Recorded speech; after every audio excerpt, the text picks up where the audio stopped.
Amsterdam, juin 2021. Au bord d'un canal du centre-ville, une foule d'anonymes se recueille. Certains pleurent. Ils sont venus de toute la Hollande pour rendre un dernier hommage à l'un des personnages les plus célèbres du pays, Pieter de Vries. Le journaliste star de la télévision hollandaise, abattu en pleine rue quelques jours plus tôt. Pieter de Vries avait 64 ans. C'était un journaliste d'investigation spécialisé dans les affaires criminelles. Depuis plus de 30 ans, il tenait en haleine les téléspectateurs hollandais avec ses enquêtes coup de poing. Vous regardez l'émission qui dévoile ce que la police et la pègre veulent garder secret, mais que vous voulez savoir. Depuis quelques mois, il travaillait sur une mafia ultra-violente qui sévit actuellement aux Pays-Bas. Sa tête était mise à prix, mais il avait refusé toute protection policière. Son assassinat a eu lieu en plein cœur d'Amsterdam. Il est 19h. Pieter de Vries, en costume clair, sort des studios où il a enregistré son émission. Il rentre chez lui. Il ne sait pas que les tueurs l'ont pris en filature.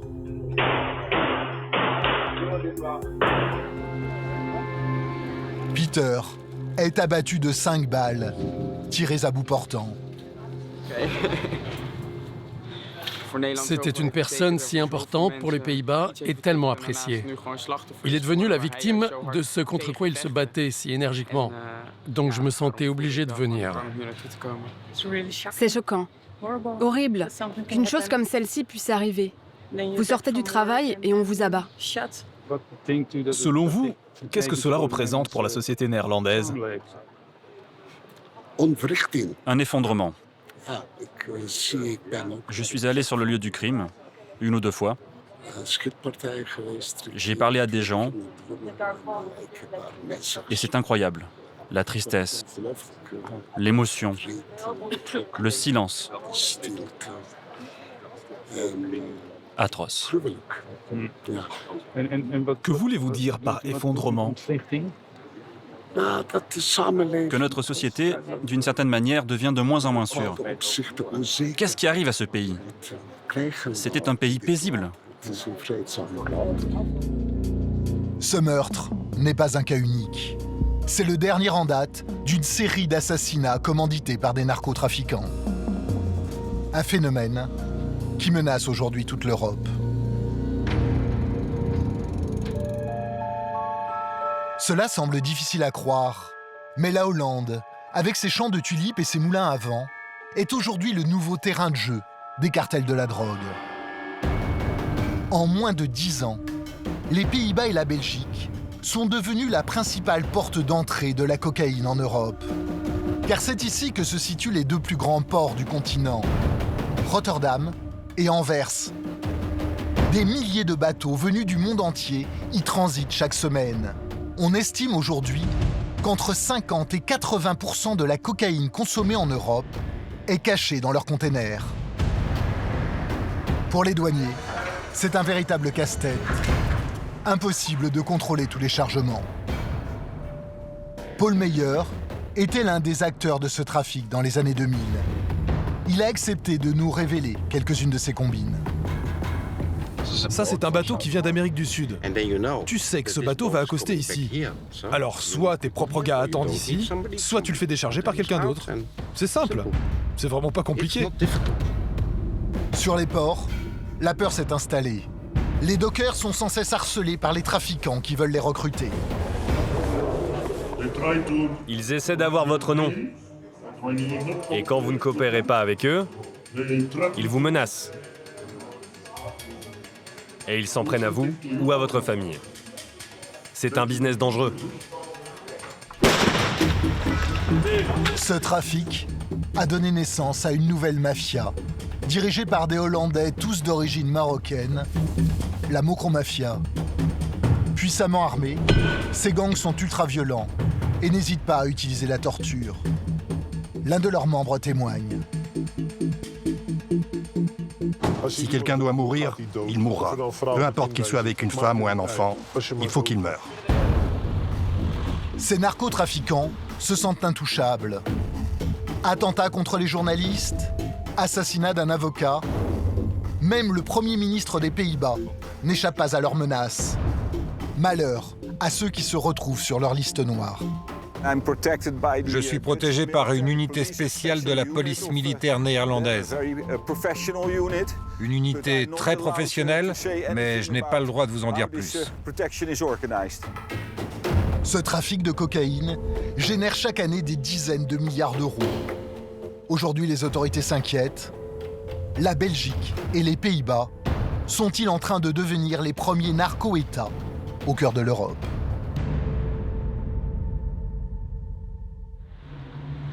Banlieue d'Amsterdam, mars 2022. C'est le début d'un procès hors norme. Un important dispositif policier est déployé autour de ce bâtiment à première vue banal, mais en réalité ultra sécurisé. On l'appelle le bunker. Il a été spécialement conçu pour les procès liés au crime organisé. Avec caméras de surveillance, fenêtres blindées et volets fermés en permanence. C'est ici que va être jugé l'un des plus puissants boss de la Mokromafia. Il arrive en véhicule blindé. Ridwan Taghi, 44 ans. Selon la police, il contrôlerait 30% du trafic de cocaïne en Europe et aurait une fortune estimée à près de 100 millions d'euros. Avec lui, 16 de ses complices. Ils sont poursuivis pour 6 assassinats et une vingtaine de tentatives de meurtre. Un procès sous haute tension, interdiction de filmer ou même de dessiner les visages des magistrats. Les journalistes suivent les débats dans une petite salle à l'écart. Pour Walter Lomons, spécialiste des affaires criminelles, ce procès est une première aux Pays-Bas. Les procureurs sont sous anonymat. Ils nous demandent de ne pas publier leur nom. Pareil pour les juges. Ça en dit long sur la peur suscitée par le procès. Dans la salle d'audience, protégé par une vitre blindée, le témoin clé du procès. C'est l'ancien bras droit de Ridwan Taghi. Mais depuis qu'il a accepté de collaborer avec la police, les morts s'enchaînent dans son entourage. Quand ils ont rendu public l'existence de ce témoin, en quelques semaines, le frère de ce témoin a été assassiné, son avocat a été assassiné, et ensuite Peter de Vries, qui était devenu son conseiller média, a lui aussi été assassiné l'été dernier. Du fond de sa prison, Ridwan Taghi fait régner la terreur. Le premier avocat du témoin avait été assassiné devant son domicile sous les yeux de son épouse. Aujourd'hui, un nouvel avocat le remplace. Il vit sous protection rapprochée 24 heures sur 24, 7 jours sur 7. Exceptionnellement, il a accepté de nous rencontrer.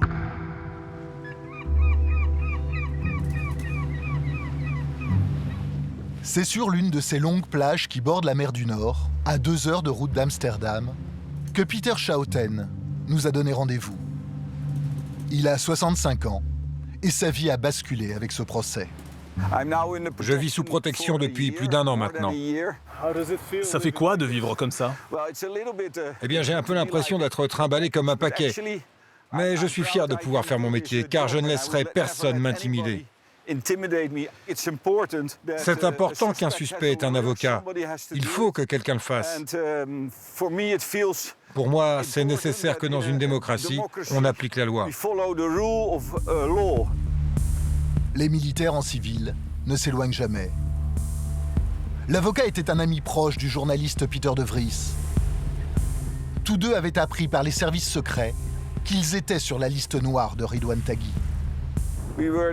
Nous discutions ensemble des dangers et des risques. C'était clair que quelqu'un parmi nous pouvait être abattu. On ne savait pas qui serait le premier, bien sûr. J'ai dit à Peter que c'était lui l'homme à abattre, car il était très connu. Et que cela aurait plus d'impact de le tuer, lui, que de me tuer moi.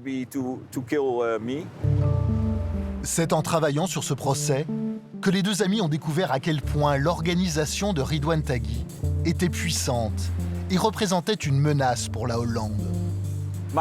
Mon client a fait des déclarations sur plus de 1500 pages qui décrivaient leur façon de travailler, leur façon d'assassiner et comment ils repéraient leurs victimes. Ça montre à quel point ils sont organisés dans leur business. Et c'est pour ça qu'il est difficile pour la Hollande de les combattre. Les autorités sont plutôt désorganisées, alors qu'au contraire, le crime, lui, est organisé. Ces gangs mafieux se sont construits autour du trafic de cocaïne, qui a explosé en Hollande ces dernières années. Mais le gouvernement a longtemps sous-estimé ce phénomène. Pourtant, à Amsterdam, un homme avait alerté sur la montée en puissance de cette nouvelle criminalité. C'est Walter Lommens, le journaliste que nous avions rencontré lors du procès de Ridwan Taghi. Il a écrit 2 livres sur le sujet. Ça, c'est le premier Mokromafia. Il a été publié en 2014. J'en ai vendu 140 000 exemplaires. Ce livre est devenu un phénomène de société et a même inspiré une série de fiction à la télévision hollandaise.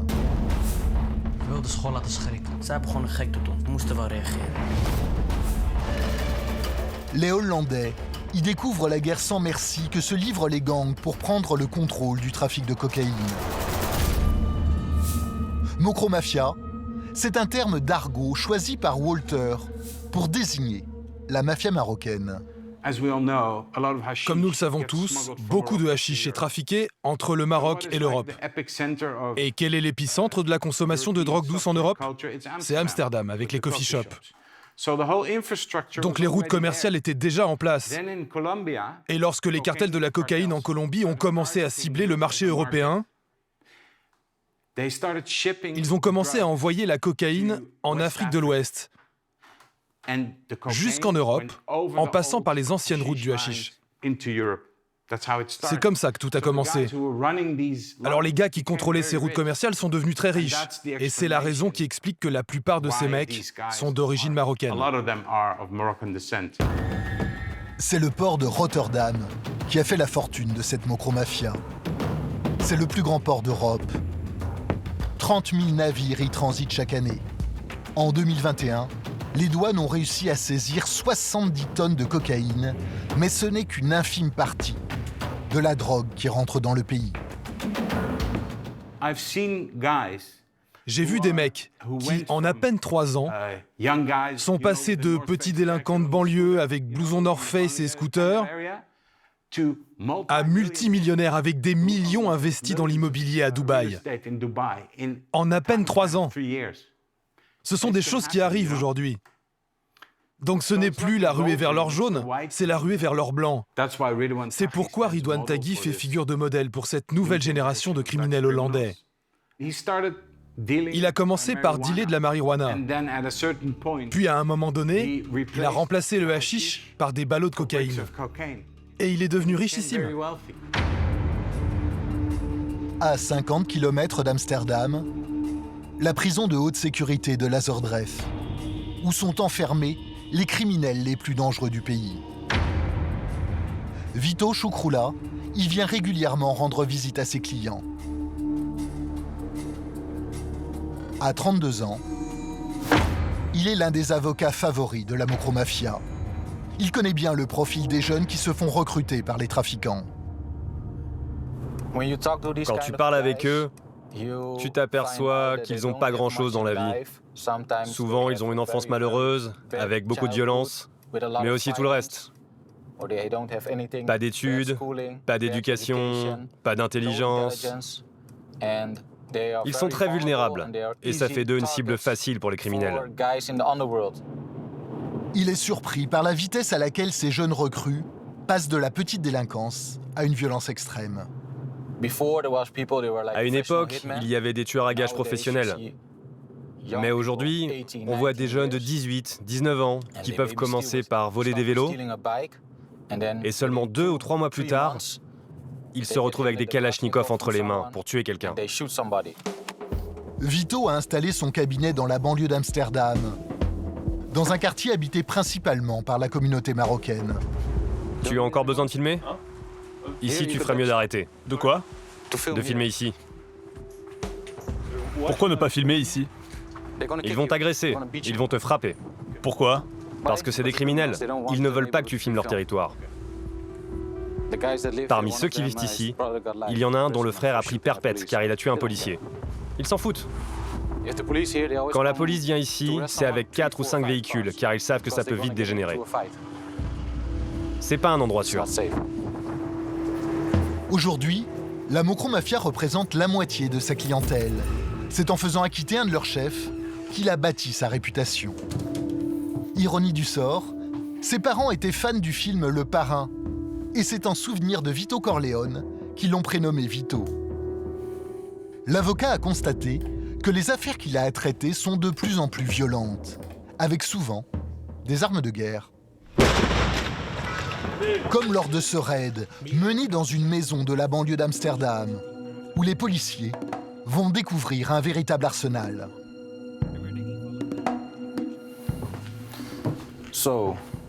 Voilà, cette affaire concerne un gros stock d'armes qui a été découvert dans un garage. Avec des fusils automatiques, des AK-47, des grenades, des revolvers. Tout ce dont vous avez besoin pour commettre des assassinats était dans ce garage. Plaques d'immatriculation, voitures volées, armes lourdes, tenues de rechange. Ça montre le niveau de professionnalisme qu'ils ont quand il s'agit de tuer quelqu'un. La guerre entre les différents gangs de la Mokro Mafia aurait fait plus d'une centaine de morts.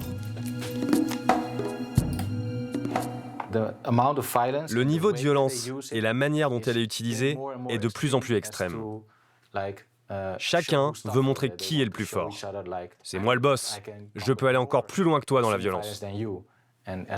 Chacun essaie d'effrayer l'autre. Et ça ne fait qu'empirer. Avec des décapitations, des exécutions de gens en plein jour, même s'ils sont avec leur femme ou leur enfant. Il n'y a plus aucune règle dans ce jeu.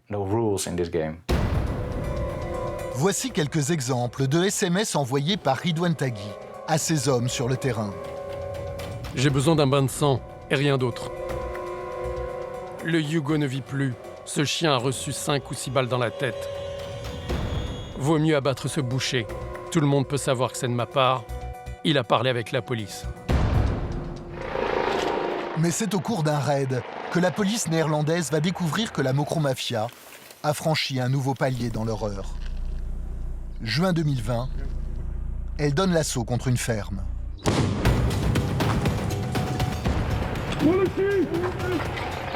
Les forces de l'ordre ont appris qu'elle sert de base arrière à un gang de narcotrafiquants, concurrents de Ridwan Taghi.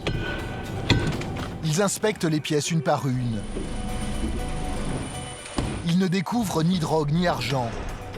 Mais dans un garage, 7 containers transformés en cellules, avec murs insonorisés et menottes fixées au sol.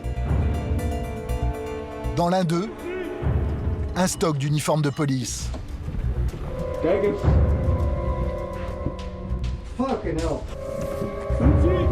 Mais aussi, ce container aménagé en salle de torture. Un fauteuil de dentiste avec des sangles et des menottes. Et dans un coin, des pinces, des tenailles et même un chalumeau.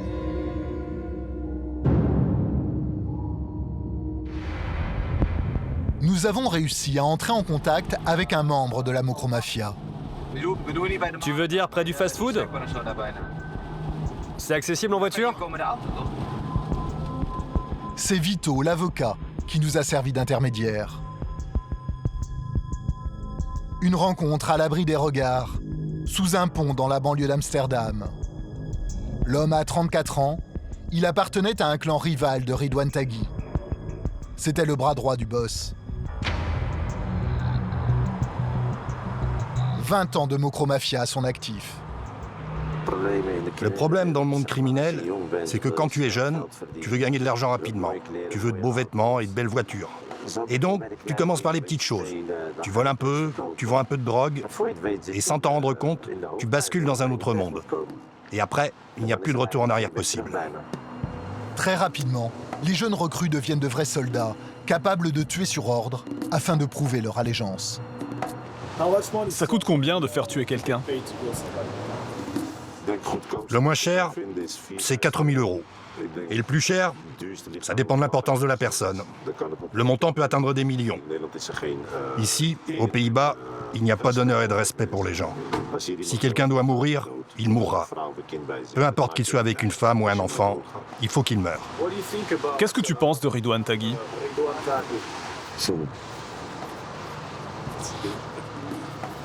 Je ne souhaite pas répondre à cette question. Quelle est sa réputation? Mauvaise. Énervé. Je dirais que c'est comme un monstre. Comme un diable. Et même s'il est en prison, les gens ont encore peur de lui. Oui, c'est normal. Il a toujours des contacts à l'extérieur. C'est une personne très puissante, avec beaucoup d'argent. Vous devez donc faire très attention à ce que vous dites et à ce que vous faites, car il vous ferait tuer s'il le fallait.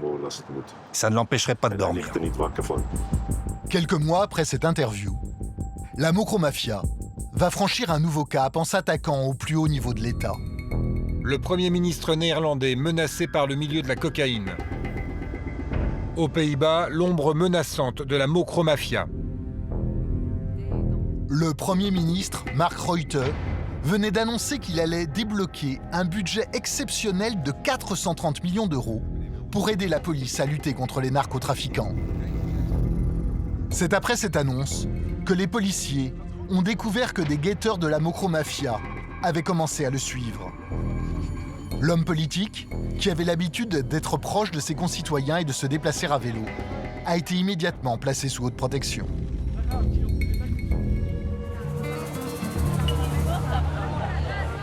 Pour organiser la contre-attaque, les Pays-Bas vont se tourner vers l'Italie. Un pays devenu expert dans la lutte contre la mafia. C'est la ministre de la Justice hollandaise en personne qui a fait le déplacement à Rome. Pendant 2 jours, elle a rencontré les magistrats et les policiers spécialisés dans la lutte contre le crime organisé. Elle improvise une conférence de presse sur place avec les médias hollandais.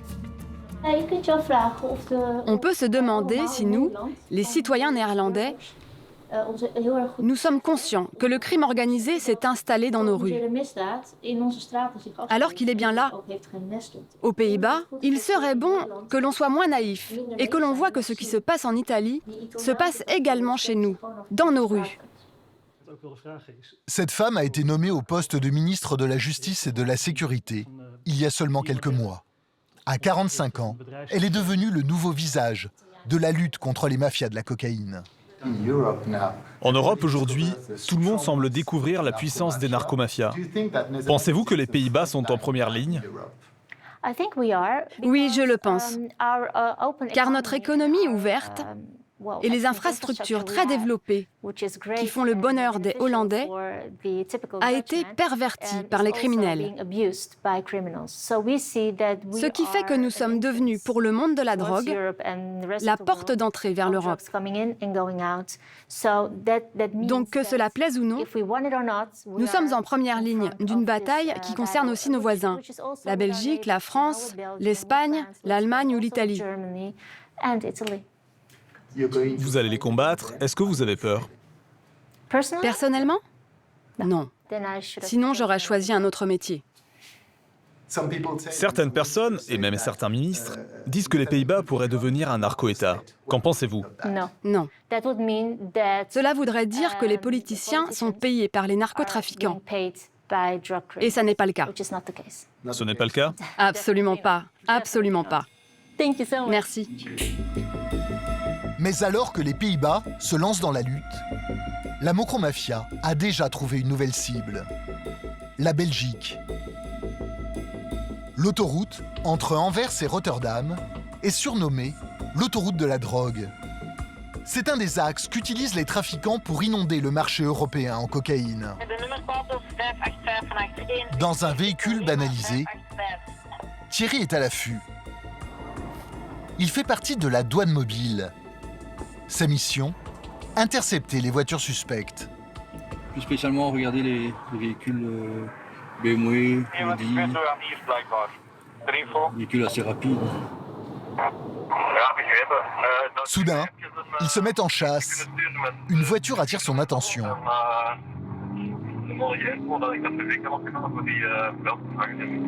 Qu'est-ce qui vous saute aux yeux là? Le comportement du conducteur, un peu méfiant, un peu nerveux. C'est vraiment un feeling, c'est la manière dont il me regarde quand il passe. En quelques secondes, il rattrape la voiture.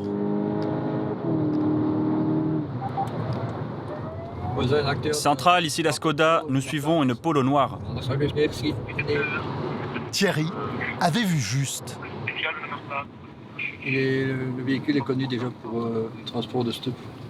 La voiture est escortée sur une aire d'autoroute. Ce jour-là, la police fédérale et les douanes belges ont associé leurs forces pour une opération coup de poing. Ils multiplient les contrôles et fouillent toutes les voitures les unes après les autres. Ce matin, la plupart des saisies concernent du cannabis. Qu'est-ce que vous avez trouvé? Un sac avec de la marijuana. Mais aussi des produits plus insolites, comme ces bouteilles de gaz hilarant. Et c'est en fin d'après-midi que les policiers vont toucher le jackpot. Grâce à cette camionnette un peu spéciale. À l'intérieur, un scanner mobile qui permet d'ausculter en temps réel les voitures et de découvrir ce qui se cache sous les carrosseries. Ça, c'est la lumière du auto, de la voiture, et au-dessus. Au-dessous du phare, un sac suspect. Mais il est enfermé dans une cache secrète, invisible à l'œil nu. Il faut trouver le système, comment ça ouvre. Bart Vertessen dirige l'unité antidrogue de la police fédérale. Et en 10 années de service, il a appris à déjouer l'ingéniosité des trafiquants. Et il faut allumer le moteur, mettre le déverrouillage, il faut mettre un contact avec une petite vis qui est ici. Donc, et alors, le deuxième coffre s'ouvre avec la cache aménagée. À l'intérieur, dans un simple sac de plastique, 2 kilos de cocaïne. Une petite fortune. Ça représente quoi comme valeur marchande? 50 € le gramme. Vous pouvez faire vous-même. 50, le type il va pas bien dormir cette nuit. Ce trafiquant, un Hollandais d'origine marocaine, vient de perdre 100 000 €. Venu de Rotterdam, il devait livrer la cocaïne à Bruxelles. C'est en 2021 que la Belgique comprend qu'elle est devenue la nouvelle plaque tournante de la cocaïne. Cette année-là, la police fédérale belge réussit à décrypter des milliers de messages échangés par les trafiquants. En 2 semaines, ils vont mener plus de 200 perquisitions, saisir 17 tonnes de cocaïne et 1 million d'euros en liquide. C'est le procureur fédéral de Belgique lui-même qui vient annoncer au journal télévisé l'ampleur du phénomène. La grosse majorité des messages qu'on a interceptés est relative au trafic de drogue. Et on a découvert un monde hallucinant avec des sommes gigantesques d'argent. Rien que ce qu'on a saisi, les 17 tonnes de cocaïne, ils ont perdu 2 milliards en 3 semaines. Au palais de justice de Bruxelles, le procureur fédéral, Frédéric Van Leu, a accepté de nous recevoir. Il n'en revient toujours pas de la masse d'argent générée par le trafic de cocaïne. Il y a des sommes en jeu qui avoisinent parfois les budgets de certains États. On parle de milliards d'euros et avec ces milliards d'euros, il y a tout un circuit de corruption qui se met en place et puis les vies ne coûtent plus rien. La police belge a découvert une nouvelle criminalité à laquelle elle n'était pas habituée. Des gangs qui s'affrontent pour le contrôle du trafic de cocaïne. Meurtres, règlements de compte, tirs de Kalachnikov et même lancers de grenades. Comme sur ces images, saisies par une caméra de surveillance en plein centre-ville. Nous sommes passés d'une criminalité organisée qui a plutôt tendance à se cacher. Pour vivre heureux, vivons cachés, faisons de l'argent sans qu'on nous voie, à une criminalité organisée qui veut faire peur et veut prendre le dessus par la violence. Ce sont des situations qui gangrènent complètement l'Amérique latine et gangrènent certains pays, qui deviennent des États quasi gérés par les narcotrafiquants, ou en tout cas où les narcotrafiquants ont une énorme influence. Honnêtement, c'est une situation qu'on doit absolument éviter chez nous. Et aujourd'hui, c'est la ville d'Anvers qui inquiète particulièrement les autorités. Elle est située au nord du pays, à 15 km de la frontière hollandaise. Anvers, le deuxième plus grand port d'Europe. Une gigantesque zone industrielle, devenue le nouveau terrain de jeu de la micromafia. Un casse-tête pour les douaniers belges. Ils sont installés dans ce grand bâtiment sombre, en plein cœur du port. La lutte contre le trafic de cocaïne est devenue leur principale mission. C'est aussi un défi. Comment contrôler les 12 millions de containers qui passent par le port chaque année? Christian van der Waren est le directeur fédéral des douanes. On va maintenant où le camion rentre sur notre site de vérification. Dans cette guerre, il a une arme secrète. Chaque jour, les douaniers sélectionnent des containers et ils les font entrer dans ce long box en béton. En réalité, un scanner géant. En quelques minutes, le chargement est passé au rayon X. Combien y a-t-il de camions qui sont scannés chaque jour? On peut aller ici jusqu'à 70 à 80 conteneurs par jour. Les douaniers sélectionnent les containers en fonction de leur provenance, de la marchandise déclarée ou parfois de renseignements fournis par la police. Les scans sont ensuite analysés dans ces bureaux. Vous voyez, le scanner se fait de côté. Ce sont des olives qui étaient là-dedans. Et ici, vous voyez l'image. Il a la possibilité d'aller plus en détail et d'aller vérifier ici, est-ce qu'il y a rien d'abnormal là-dedans. Rien à signaler dans ce container, mais le directeur tient à nous montrer sur une saisie précédente l'ingéniosité des trafiquants. C'est un conteneur frigo. Ici, ce n'est pas normal qu'il y ait une plaquette comme ça. Dans ce cas de figure, le cocaïne était incorporé dans la structure du conteneur. Le scan permet aussi d'indiquer à quelle profondeur la cocaïne est dissimulée. Mais vous voyez ici que la couleur, la densité est différente. Et sur base de ça, les analystes donnent des instructions aux vérificateurs. Ils savent qu'il faut aller autant de mètres à l'intérieur pour trouver la drogue. Dans ce camion frigorifique, les douaniers n'avaient trouvé qu'une centaine de kilos de cocaïne. Mais en 2020, ils vont faire une saisie record, grâce à des informations recueillies par la police. 11 tonnes de cocaïne pure, découvertes dans un seul conteneur. Une valeur totale de près de 500 millions d'euros. Jamais dans le monde, on a fait une constatation de tant de cocaïne dans un conteneur. Ici, les saisies de cocaïne ont été multipliées par 30 en 10 ans. 3 tonnes en 2013, 90 tonnes l'année dernière. Et les douaniers estiment que cela ne représenterait qu'à peine 10% de la drogue qui entre réellement sur le territoire.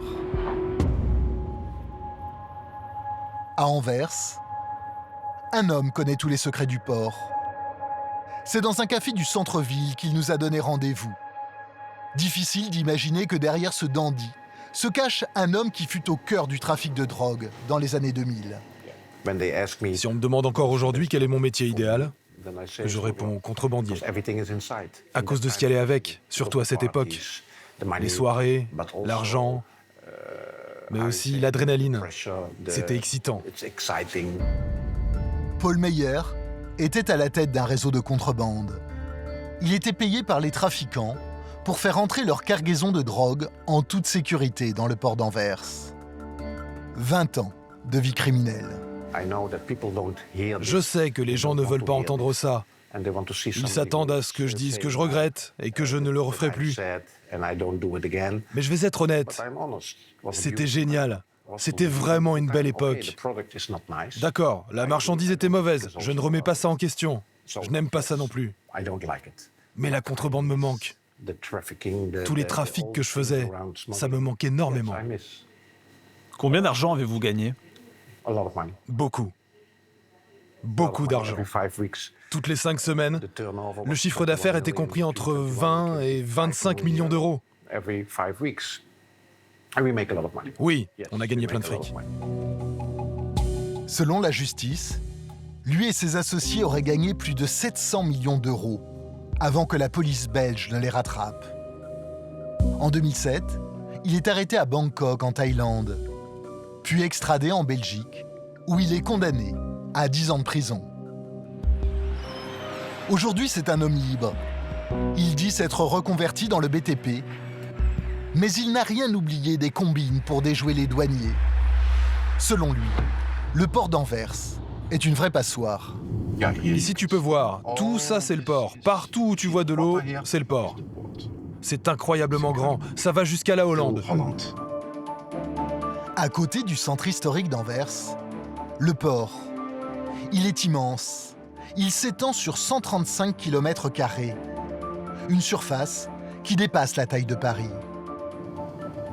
Ok. Ici, comme tu peux le voir, il est interdit de rentrer. Normalement, on n'a pas le droit de circuler.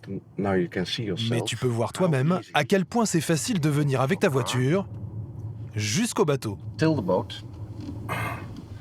Et c'est ce qui fait la différence avec Rotterdam et son port fermé. Ici, c'est un port ouvert. Contrairement au port de Rotterdam, qui est entièrement clôturé et interdit au public, on peut parcourir le port d'Anvers de long en large et accéder facilement au lieu de stockage des containers qui sont normalement interdits d'accès. Ah, regarde, je t'avais bien dit. Et tu peux le voir toi-même. C'est facile de conduire ici, et personne ne nous dit rien. Et même quand ils essaient de contrôler et de fermer l'accès, regarde là, regarde, le bois. Et tu sais d'où vient 80% du bois? Du Brésil, du Pérou, de pays comme ça. Le bois provient principalement d'Amérique latine, tout comme la cocaïne. Ce genre de cargaison est donc la planque idéale pour les trafiquants. Et nous avons pu accéder aux containers sans aucun contrôle. Pendant plus d'une demi-heure, nous allons ainsi nous balader dans des endroits sensibles, sans que personne ne nous arrête. Ça, c'est un bateau qui vient d'Amérique du Sud. Donc, si tu es malin, tu places ton conteneur dans ce bateau. C'est facile quand tu as les informations. Tu sais que ce bateau va accoster ici. Alors, soit tes propres gars attendent ici, soit tu le fais décharger par quelqu'un d'autre. C'est simple. C'est vraiment pas compliqué. Et pour avoir ces informations, il suffit parfois simplement de discuter avec les dockers et les marins qui sont sur le quai. Hey. Salut, tu bosses ici? Non, j'ai amarré mon bateau par là. Ok. T'as besoin de quelque chose? Non, on essaie de comprendre pourquoi le port d'Anvers est à ce point ouvert et qu'on puisse arriver en voiture jusqu'au bateau.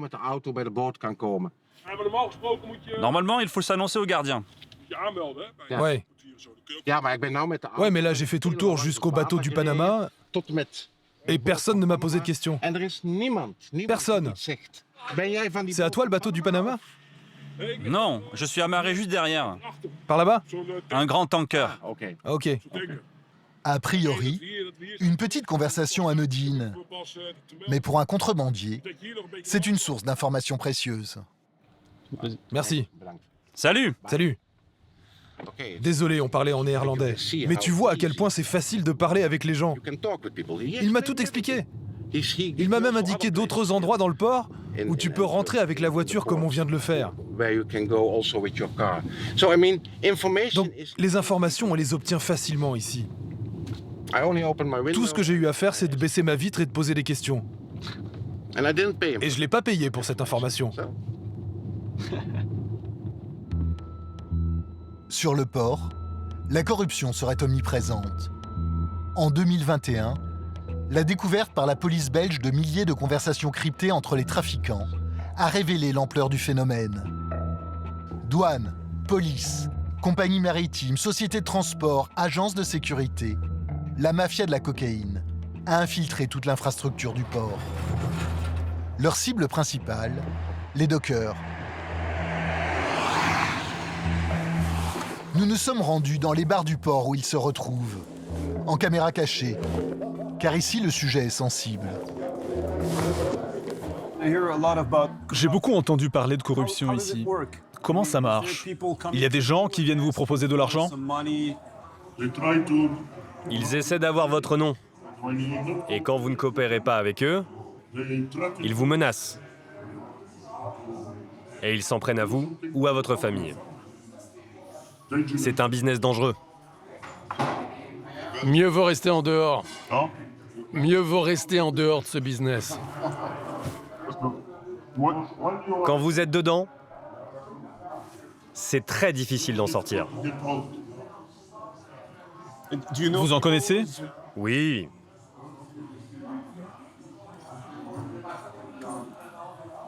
Et vous pensez que c'est possible que je les rencontre? Non. Je pense que vous feriez mieux de ne pas faire ça. Faites attention à ce que vous faites. Chez les dockers, on connaît les risques pour ceux qui parlent trop. Je connais quelqu'un qui a été confronté à ce problème. Les policiers l'ont attrapé. Ils l'ont mis derrière les barreaux, avec 2 de ses collègues.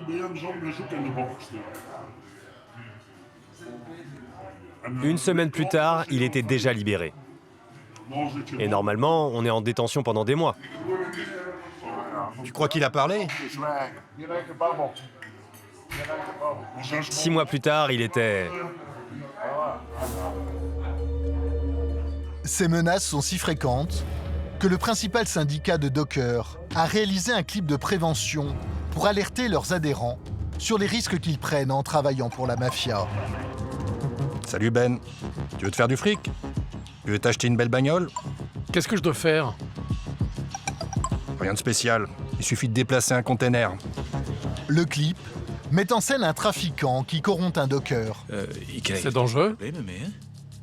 Mais non. De toute façon, si tu ne veux pas le faire, on trouvera quelqu'un d'autre. Mais tu vas rater 25 000 €.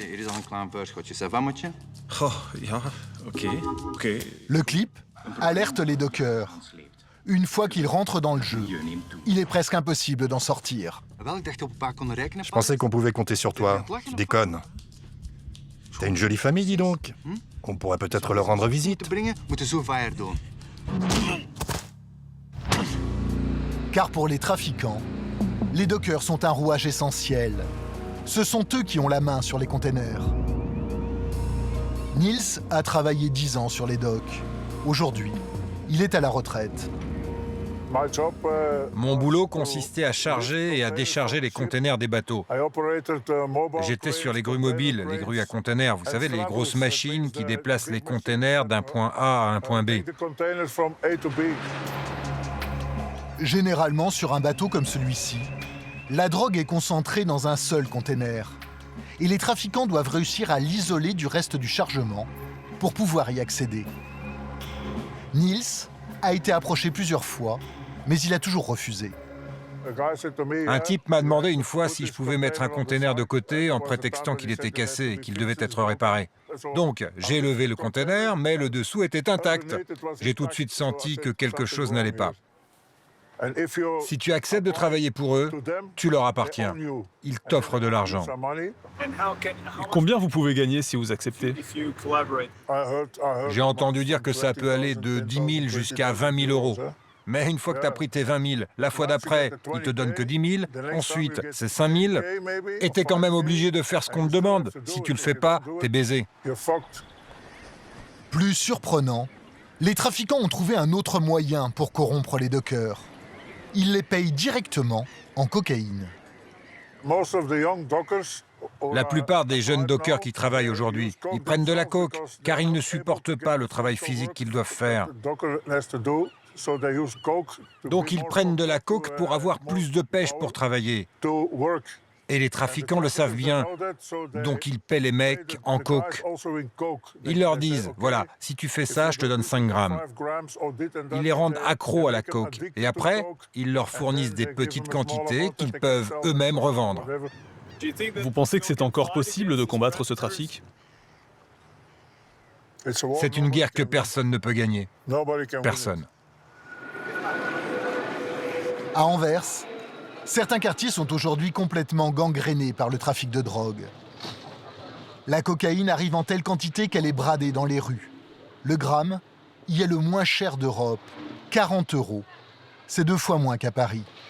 Maintenant, on va aller dans le quartier chaud, là, mais on va rester pendant 20 minutes, une demi-heure, pas plus longtemps, parce que sinon, ça va bouger. Philippe de Winter est conseiller municipal de la ville et député depuis plus de 20 ans. Il dirige un parti nationaliste flamand, le Vlaams Belang, classé à l'extrême droite. Salut Philippe. Tout va bien? C'est une figure de la vie politique belge. Mais ici, il ne vient qu'accompagné de 2 gardes du corps, car le quartier est aux mains de la Mokromafia. Un dealer habite au-dessus de chez moi, il vient d'être arrêté. Et c'est sa femme qui continue le trafic à sa place. C'est une entreprise familiale. On ne sait plus quoi faire dans ces cas-là. Aujourd'hui, il est l'un des rares hommes politiques à accepter de s'exprimer publiquement sur la violence à Anvers. Il tient à nous montrer une scène filmée par une caméra de surveillance quelques semaines plus tôt.